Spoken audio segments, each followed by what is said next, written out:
Business management इसका full form है, ये होता क्या है, ठीक है। तो सबसे पहले हम देखेंगे इसका डेफिनेशन क्या होता है, डेफिनेशन एग्री बिजनेस मैनेजमेंट का। तो इसके 3-4 डेफिनेशंस है ना। फर्स्ट डेफिनेशन कहता है agri business is a concept of economics which includes total sum of all activities involved in the manufacturing and distribution of farm supplies, production, operation on the farm, and the storage, processing and distribution of farm commodities and item made from them।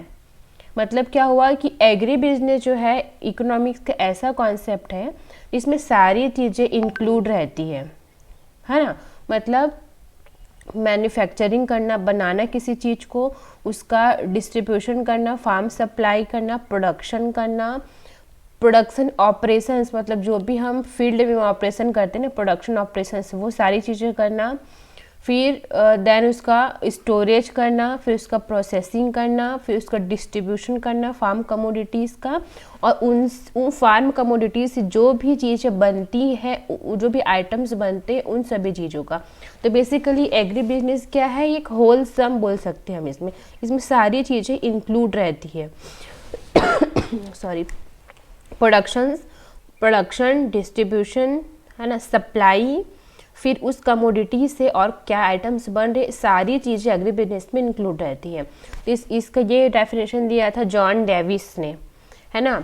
Second definition आता है agri business is the coordinating science of supplying agricultural production inputs and subsequently producing, processing and distributing food and fibre. इसमें भी definition में कहीं ना कहीं वही बात बोल रहा है कि ये ऐसा साइंस है, एग्री बिजनेस कोऑर्डिनेटिंग साइंस है, जिसमें क्या होता है सप्लाइंग एग्रीकल्चर प्रोडक्शन, जो भी हमारा एग्रीकल्चर का प्रोडक्शन हो रहा है उसमें सप्लाई भी आएगा, है ना, इनपुट प्रोडक्शन इनपुट्स का सप्लाई भी आएगा, फिर उसका प्रोडक्शन भी आएगा, प्रोसेसिंग भी आएगा, डिस्ट्रीब्यूशन भी आएगा, है ना। हम सिर्फ इकोनॉमिक्स में क्या पढ़ते थे कि हमको कैसे प्रोडक्शन करना है, हम कैसे इनपुट को अच्छे से यूज़ करके प्रोडक्शन बढ़ा सकें, या फिर हम कैसे लोन ले सकते हैं, कैसे हम उस लोन को रिपे कर सकते हैं, हम वहीं तक पढ़ते थे इकोनॉमिक्स में। लेकिन एग्री बिजनेस में क्या है, क्योंकि ये बिजनेस है इसलिए इसमें सारी चीज़ें इंक्लूड रहेंगी, प्रोडक्शन से लेकर डिस्ट्रीब्यूशन तक। इस डेफिनेशन को दिया था ई पॉल रॉय ने दिया था, है ना। फिर थर्ड डेफिनेशन आता है agriculture business, agree business includes all either a product, a commodities or a services and encompasses items such as productive resources। मतलब आप लोग इतना पढ़ चुके हो कि प्रोडक्टिव रिसोर्सेज बोलते ही आप लोगों को समझ में आ जाना चाहिए कि किस बारे में बात हो रहा है। हम बात कर रहे हैं feed, seed, fertilisers, equipments, energy, machinery etcetera. ये प्रोडक्टिव रिसोर्सेज है, या फिर इसको हम इनपुट भी कह सकते हैं, है ना। सेकेंड में आता है एग्रीकल्चरल कमोडिटीज़। कमोडिटीज़ क्या क्या होते हैं, ऑल फूड एंड फाइबर्स, जितने भी फार्म से प्रोडक्शन हो रहा है, जो भी चाहे वो राइस का ग्रेन हो या फिर ब्रेड हो, ग्रेन से ही ब्रेड बनता है, व्हीट से ही ब्रेड बनता है, तो वो भी एग्रीकल्चर कमोडिटीज़ में ही आएगा, क्योंकि वो गेहूँ से ही जा करके ब्रेड बन रहा है ना। तो all food and fibres. Facilitative services, मतलब जो क्रेडिट हमने पढ़ा है, क्रेडिट जो भी मिलता है, जो इंश्योरेंस होता है क्रॉप का, मार्केटिंग जो होता है, मार्केटिंग के लिए मार्केट लगते हैं, मार्केटिंग जो हम करते हैं, स्टोरेज जो बना होता है बड़े बड़ी जगहों पर स्टोरेज करने के लिए, प्रोसेसिंग यूनिट्स होते हैं हमारे जो रॉ मटेरियल को प्रोसेसिंग करने के लिए, ट्रांसपोर्टेशन की जो सुविधाएं होती है, जो भी पैकिंग होता है, डिस्ट्रीब्यूशन होता है, ये तीनों चीज़ें एग्री बिजनेस में इंक्लूड होती है। क्या क्या, प्रोडक्टिव रिसोर्सेज, एग्रीकल्चरल कमोडिटीज़ और फैसिलिटेटिव सर्विसेज। ये तीनों चीज़ों को एग्री बिजनेस में इंक्लूड रहता है, ठीक है। सिर्फ प्रोडक्शन ही नहीं रहता है इसमें। तो ये डेफिनेशन भी कंप्लीट होता है। फिर आता है मीनिंग। अब मीनिंग क्या होता है एग्री बिजनेस का, तो मीनिंग होता है इसमें क्या क्या चीज़ें इन्वॉल्व होती हैं।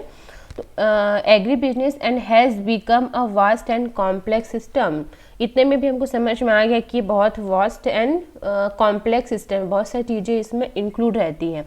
That reaches for beyond the farm to include all those who are involve in bringing food and fibre to consumers. इसमें सिर्फ प्रोडक्शन ही इंक्लूड नहीं रहता, इसमें फार्म की सारी एक्टिविटीज़ इंक्लूड रहती है जो फूड एंड फाइबर को कंज्यूमर तक पहुंचाती है, वो सारी चीज़ें इसमें इंक्लूड रहती है। Agri business includes not only those that farm the land but also the people and firms that provide the inputs. इसमें केवल फार्म को ही हम एग्री बिजनेस नहीं कहेंगे, है ना, मतलब जिस खेत में क्रॉप लग रहा है हम उसको ही एग्री बिजनेस नहीं कहेंगे या उस लैंड को ही एग्री बिजनेस नहीं कहेंगे, बल्कि उसके साथ में जो पीपल लगे हुए हैं उसमें काम करने के लिए, जो इनपुट है हमारा सीड, केमिकल, क्रेडिट, सीड लग रहा है, केमिकल्स लग रहे हैं, जो क्रेडिट लग रहा है, पैसा लग रहा है, जो हम प्रोसेस कर रहे हैं आउटपुट के लिए ग्रेन का, मीट का, मिल्क का, और जो हम मैन्युफैक्चर कर रहे हैं फूड प्रोडक्ट्स को, जैसे कि आइसक्रीम बना रहे हैं, ब्रेड बना रहे हैं, है ना, ब्रेकफास्ट सीरियल्स मतलब ओट्स बना रहे हैं, ओट्स जैसी चीज़ें बना रहे हैं और उसको ट्रांसपोर्ट कर रहे हैं and sell the food products to consumer तक उसको बेच रहे हैं, ये सारी चीज़ें एग्री बिजनेस में इंक्लूड रहती है। सिर्फ एक फार्म को या सिर्फ एक खेत को ही हम एग्री बिजनेस नहीं कह सकते, है ना। तो इसमें 3 टर्म है, एग्री बिजनेस मैनेजमेंट। तो इसका मतलब क्या होगा, तो सबसे पहले हम समझते बिजनेस हम किसको बोलते हैं। तो business can be defined as an organisation that provides goods and services to others who want और नीड देम। बिजनेस क्या होता है, हम कैसे डिफाइन कर सकते हैं कि वो एक ऑर्गेनाइजेशन है जिसको जो हमको क्या प्रोवाइड करवाता है, गुड्स एंड सर्विसेज प्रोवाइड करवाता है टू अदर्स, किसके लिए, किसको प्रोवाइड करवाता है, जिसको ज़रूरत हो, जिसको नीड हो, उसको उसके लिए प्रोवाइड करवाता है ना, वो बिजनेस हो गया। एग्रीकल्चर क्या होता है, ये art of cultivating various categories of crops including animal husbandry, fishing and other related activities. देखो एग्रीकल्चर में यहाँ पे लिखा हुआ है art of cultivating various categories of crops, है ना, तो क्रॉप्स लिखा हुआ है, इसका मतलब ये नहीं कि सिर्फ क्रॉप्स को ही लगाना। एनिमल हस्बेंड्री पशुपालन करना भी एग्रीकल्चर है, मछली पालन और जो भी पोल्ट्री फार्मिंग है ये सब कुछ एग्रीकल्चर में ही आता है ना। इंटीग्रेटेड फार्मिंग पढ़े आप लोगों ने पढ़ा होगा टर्म सॉरी, उसमें इंटीग्रेटेड फार्मिंग हमने जो टर्म पढ़ा है वो भी यही है ना, खेती के साथ साथ पशुपालन करना, वो भी एग्रीकल्चर में ही आता है।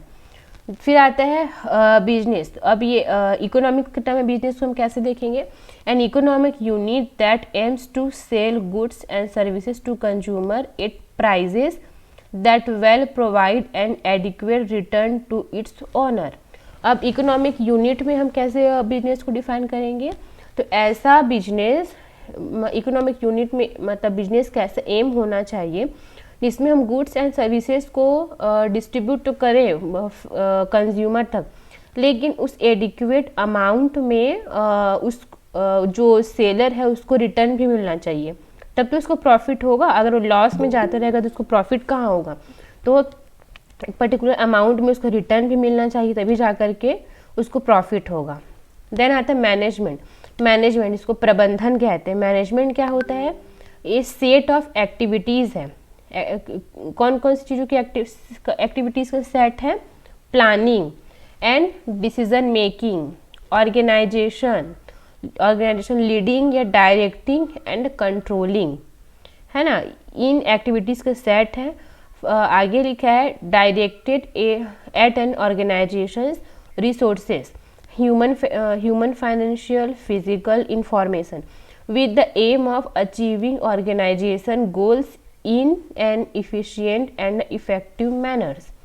मतलब ये एक सेट ऑफ एक्टिविटीज़ होती है मैनेजमेंट में। प्लानिंग आपका अच्छा होना चाहिए, डिसीजन मेकिंग अच्छी होनी चाहिए, ऑर्गेनाइजेशन वो अच्छा होना चाहिए, लीडिंग अच्छी होनी चाहिए। लीडरशिप ही तो क्वालिटी होती है मैनेजमेंट की, तो लीडिंग अच्छी होनी चाहिए। डायरेक्टिंग एंड कंट्रोल पावर भी होना चाहिए। फिर directed at an organisation resources, जो भी ऑर्गेनाइजेशन में रिसोर्सेज है उसको डायरेक्ट करना चाहिए। अब ऑर्गेनाइजेशन में किस टाइप के रिसोर्सेज होते हैं, ह्यूमन रिसोर्सेज होगा, फिजिकल रिसोर्सेज होगा और इंफॉर्मेशन रिसोर्सेज होगा। फिजिकल रिसोर्सेज मतलब जो भी वहाँ पर रिसोर्सेज अवेलेबल होंगे, मशीनरी हो गया ये मशीनरी हो गया है ना, ये फिजिकल रिसोर्सेज में आएंगे। इंफॉर्मेशन, जो इंफॉर्मेशन वहाँ पे मिल रही है वो इंफॉर्मेशन रिसोर्सेज हो गया। तो इनको डायरेक्ट करना आना चाहिए with the aim of achieving organisation goals. अब आपके पास कोई ऑर्गेनाइजेशन है तो उसका कोई गोल भी होगा, तो आपके पास इतना एम होना चाहिए कि आप उस ऑर्गेनाइजेशन के गोल को अचीव कर पाओ, है ना। Is an efficient and effective manner में, इफिशिएंटली और इफेक्टिव मैनर में आप उसको गोल को अचीव कर पाओ। तो 3 टर्म्स थे, एग्रीकल्चर, बिजनेस एंड मैनेजमेंट। इन तीनों का डेफिनेशन है और इन तीनों के डेफिनेशन से एग्री बिजनेस मैनेजमेंट का भी डेफिनेशन या उसका मीनिंग क्लियर हो जाता है ना। ओके, अब हम देखते हैं थोड़ा हिस्ट्री कि क्यों एग्री बिजनेस मैनेजमेंट को लाने की ज़रूरत पड़ा। पहले जब सिंपल फार्म्स में जब खेती करते थे तो उसको छोड़ कर क्यों इतना वास्ट चीज़, इतना कॉम्प्लेक्स चीज़ लाने की ज़रूरत पड़ी। तो ये 19th सेंचुरी की बात है, उससे भी पहले जब एग्रीकल्चर क्या था, जब लोग अपने सेल्फ कंटेन इंडस्ट्री था, मतलब खुद के का बस पेट पालने के लिए अपना खेती करते थे, है ना। इसमें जो टिपिकल फार्म्स थे वो क्या थे, family produce its own food, खुद के लिए food, fuel, shelter, draft animal, feed, tools, implements and even clothing भी जो है फार्म फैमिली होती थी वो खुद के लिए इतना लोग प्रोड्यूस कर लेते थे, खुद के लिए अपना पेट पालने के लिए, है ना। और उनको जो कुछ फ्यू नेसेसिटीज़ होती थी, एकदम आवश्यकता की चीज़ें, उसको भी वो लोग बार्टर सिस्टम का मतलब होता है कि कोई सामान आप किसी को दो, उसके बदले कोई और सामान उतने ही वजन का, उतनी क्वांटिटी का कोई दूसरा सामान आप उनसे ले लो, ये बार्टर सिस्टम है। तो उस सिस्टम के थ्रू ये लोग अपना जो एकदम नेसेसिटी की चीज़ें थी वो परचेज कर लेते थे, है ना। उसके बाद क्या हुआ, ऐसा चला आ रहा था। फिर जो फार्म फैमिली थी वो परफॉर्म करती थी वर्चुअली ऑल ऑपरेशंस, खुद सारे ऑपरेशंस वो लोग कर लेते थे। पर्टेनिंग टू द प्रोडक्शन खुद करना, प्रोसेसिंग स्टोरेज खुद करना, डिस्ट्रीब्यूशन करना फार्म कमोडिटीज़ का, सारी चीज़ें वो लोग खुद करते थे। उसके बाद जब शुरुआती ईयर्स आए, शुरू के सालों में agriculture involve from self sufficiency to interdependence with other segments of the economy. मतलब एग्रीकल्चर जो है अब देश की इकोनॉमी के अलग अलग सेक्टर में घुसने लगा। कैसे घुसने लगा, जब फैक्ट्रियाँ खुलने लग गई तो वहाँ पर रॉ मटेरियल लगने लग गया, ज़रूरत पड़ने लग गया। तो ज़्यादा क्वांटिटी में रॉ मटेरियल चाहिए तो ज़्यादा कल्टीवेशन एरिया होना चाहिए, ज़्यादा क्रॉप लगाना पड़ेगा, है ना। तो ऐसे तो ये सेल्फ सफिशिएंसी से इकोनॉमी की तरफ बढ़ने लगा हमारा जो एग्रीकल्चर है। तो इसको देखते हुए फिर मैन्युफैक्चर प्रोडक्शन सप्लाईज बढ़ने लगे और डिस्ट्रीब्यूशन बढ़ने लगा, सप्लाई बढ़ने लगे प्रोडक्ट के, फूड एंड फाइबर्स के। फिर एग्री बिजनेस का अप्रोच लाया गया और इस मेथड के अंदर क्या था, इसमें एग्जामिनेशन करने लगे फार्मिंग प्रॉब्लम्स का in a new and more comprehensive setting के थ्रू। मतलब हमने पढ़ा है अभी जस्ट कि एग्री बिजनेस में फार्म में क्रॉप लगाने से लेकर के डिस्ट्रीब्यूशन तक, कंज्यूमर के पहुंचाने तक का पूरा प्रोसेस रहता है, इतना वास्ट है ये, है ना। इसमें सब कुछ आता है, आपका प्रोडक्शन भी आएगा, आपका मार्केटिंग भी आएगा, आपका जो क्रेडिट सिस्टम है वो सारी चीज़ें इसमें इंक्लूड रहती है। तो ये ऐसे मेथड इसमें लाया गया, अप्रोच किया गया और इसमें एक कॉम्प्रिहेंसिव सेटिंग किया गया कि इसको हमको ऐसा करना है करके। उसके बाद इसका बेनिफिट क्या हुआ, इस अप्रोच के बेनिफिट ये हुआ कि has been the release of workers farm manpower, है ना। जो वर्कर्स थे उसको फार्म मैन पावर कहा गया। एग्रीकल्चर टू एम्प्लॉयमेंट, एग्रीकल्चर से लोगों को फॉर एम्प्लॉयमेंट मिलने लग गई इन न्यू नॉन फॉर्म ऑक्यूपेशंस को। और यहाँ पे जो आर्म्ड फोर्सेस थे उनको भी फ्री टाइम में काम कराया गया। तो इन सब का रिजल्ट क्या आया कि बहुत ज़्यादा बेनिफिट मिलने लगे, इकोनॉमिक ग्रोथ बहुत ज़्यादा हुई, डेवलपमेंट्स बहुत हुए, जिससे कि अब मार्केट में लोगों का डेवलपमेंट होगा, इकोनॉमिक ग्रोथ होगा, तो जाहिर सी बात है लिविंग स्टैंडर्ड इम्प्रूव होगा ही होगा। तो लिविंग स्टैंडर्ड भी इम्प्रूव होने लगे लोगों का, है ना। तो इससे ये जो एग्री बिजनेस का अप्रोच था, ये जो मेथड था, बहुत ज़्यादा काम आया, है ना। उसके बाद एग्री बिजनेस में और सेवरल मिलियंस फार्म यूनिट्स खोलने लग गए, सेवरल थाउजेंड बिजनेस यूनिट्स खुलने लग गए, जिसमें ईच एन इंडिपेंडेंट इंटाइटी, उसमें एक इंडिपेंडेंट इंटाइटी से लेकर के खुद के free to make its own decision, उसमें खुद का डिसीजन लेने तक के लिए लोगों को फ्री कर दिया गया था। और एग्री बिजनेस में सम टोटल होता था 100 ऑफ ट्रेड एसोसिएशंस, बड़े बड़े एसोसिएशंस होते थे, कमोडिटी ऑर्गेनाइजेशन होता था, फार्म ऑर्गेनाइजेशन सॉरी कमिटीज़ होती थी, etch concentrating on its own interest. ये सारी चीज़ें जो है अपने इंटरेस्ट के साथ में इसमें आकर के ये लोग सब काम करने लगे, है ना, बड़े बड़े बिजनेस बनाने लगे। देन क्या हुआ, यूएस गवर्नमेंट ने भी वो एग्री बिजनेस का पार्ट बन गया और उसने एबीएम की डिग्री भी स्टार्ट कर दी लोगों को देना, जिससे कि लोग अपने रिसर्च के बेसिस पे, regulation of food and fibre operations के बेसिस पे उनको डिग्रियां मिलने लग गई।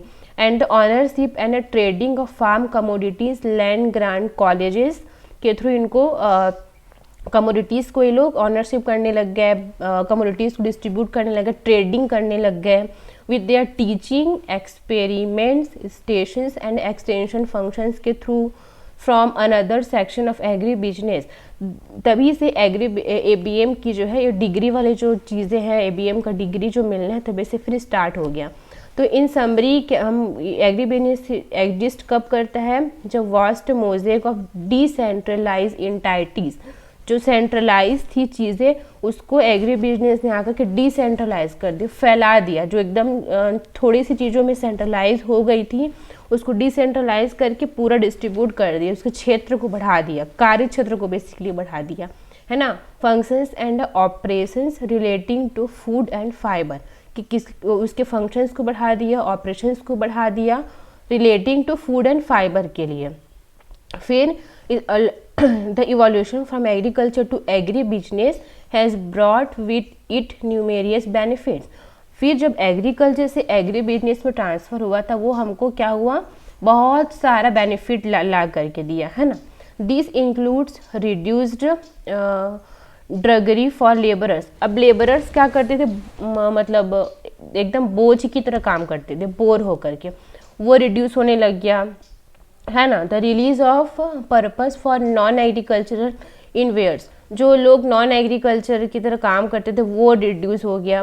Better quality of food of fibrous, food और फाइब्रस की जो क्वालिटी बेटर होने लगे। क्यों? क्योंकि लोग कंजम्पशन से, सेल्फ कंजम्पशन से बिजनेस की तरफ जाने लग गए।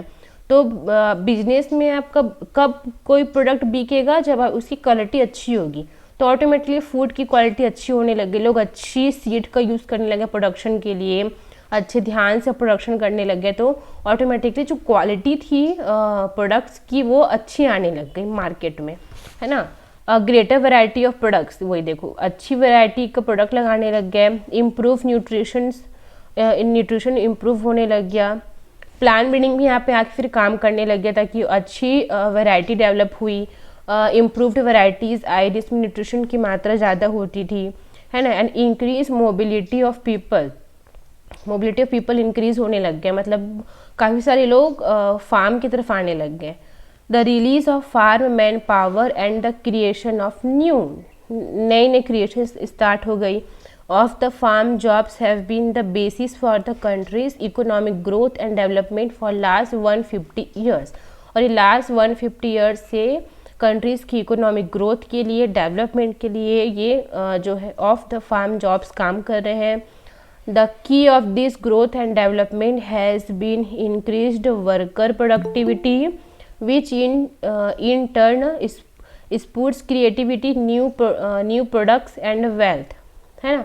इसे क्या हुआ, ग्रोथ एंड डेवलपमेंट का की क्या था कि बीन इंक्रीज वर्कर प्रोडक्टिविटी, जो वर्कर काम कर रहे थे उनकी प्रोडक्टिविटी बढ़ी, है ना, उनकी क्रिएटिविटी बढ़ी, उन्होंने न्यू प्रोडक्ट लाना स्टार्ट कर दिया, अच्छे वेल्थ, उनको भी वेल्थ मिली, उनका भी क्या हुआ, लिविंग स्टैंडर्ड सुधरा, बड़ी रिस्क की ट्रांसलेट इनटू रिस्क कैपिटल हुआ, न्यू फैक्ट्रीज आई, जॉब आई, इंक्रीज कंज्यूमर परचेसिंग पावर।